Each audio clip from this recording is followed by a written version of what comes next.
Stay Focused, The Archer of Silence, a story of silence, struggle, and unstoppable focus.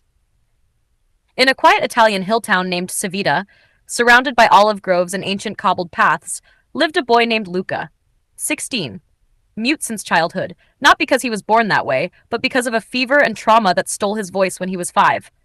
Since then, silence wrapped around him like a shadow. He lived with his grandfather, Nico, a gentle old man who once carved furniture for royalty and now spent his days in a tiny workshop repairing chairs for neighbors who paid in fresh bread or olives. Luca didn't talk. He didn't complain. He didn't fight back when classmates called him ghost, mute, or useless. His way of speaking was through his eyes, steady, calm, and deep like the lake he walked by each evening. But inside that silence, a fire burned, a longing, a question he asked himself each night: will the world ever hear me without a voice? One day, while helping Nico clean out an old barn, Luca discovered a long-forgotten wooden bow, hand-carved, rough, and worn. Nico's eyes lit up. Ah, that belonged to your great-grandfather. He was an archer in the war. That bow saved his life. Luca held it, not like a toy, but like a secret. Something inside him clicked. That evening, when the village slept, he returned to the forest edge behind their home. He propped up broken planks and rusty pans as targets. He didn't have arrows, so he carved his own from old broom handles. The string was a shoelace at first. The bow creaked. His fingers bled.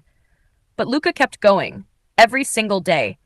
No coach, no internet tutorials, just the wind, the trees, and his focus. Weeks turned into months. Arrows began to land closer to the center. His hands grew stronger. His eyes sharper.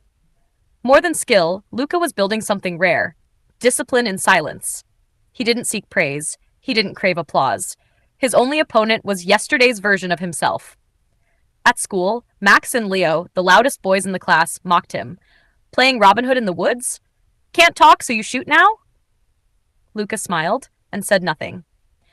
Only one person noticed the quiet rhythm in his life.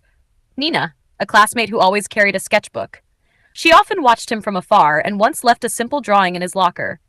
It was him, drawing a bow, eyes like an eagle. Below it, 2 words: I see you. Everything changed when a town flyer announced the Regional Youth Archery Championship in Rome. It was open to amateurs. No age restriction. No school requirement.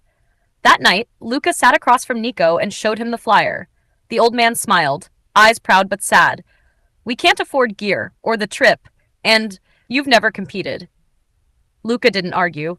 He simply placed the bow across the table, looked at his grandfather, and tapped his chest. I'm ready. With borrowed money and a neighbor's old bus pass, Luca and Nico arrived at the stadium. It was a sea of expensive bows, shining gear, uniforms, and loud parents. Among them stood Luca, in a plain gray hoodie, carrying a bow that looked more like driftwood than a weapon. People stared, judges whispered, contestants laughed, but one person watched closely: Emma, the head judge, an ex-national archer herself. She noticed his stance, his calm, his unshakable stillness. The rounds began. One by one, contestants stepped up. Some hit, some missed.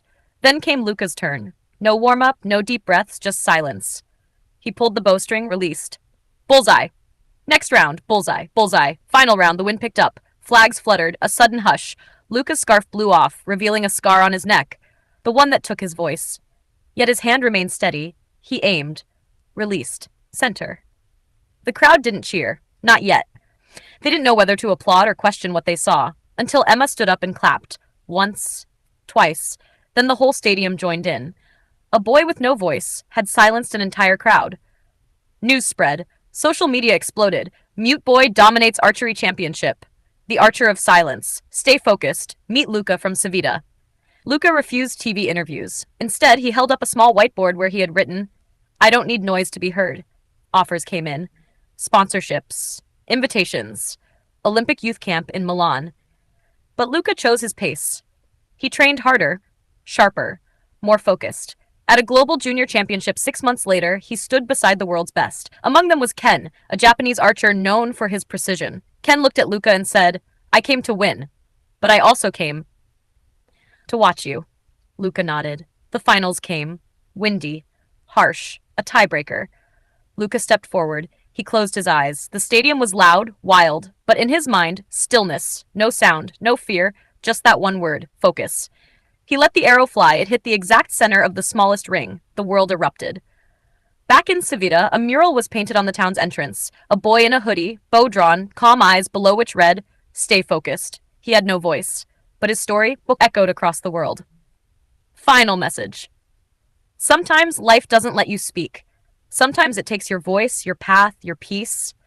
But if you can stay focused, in silence, in pain, in doubt, you can still hit the target. You can still write your name on the wind. Because the world may talk loud, but it listens to focus.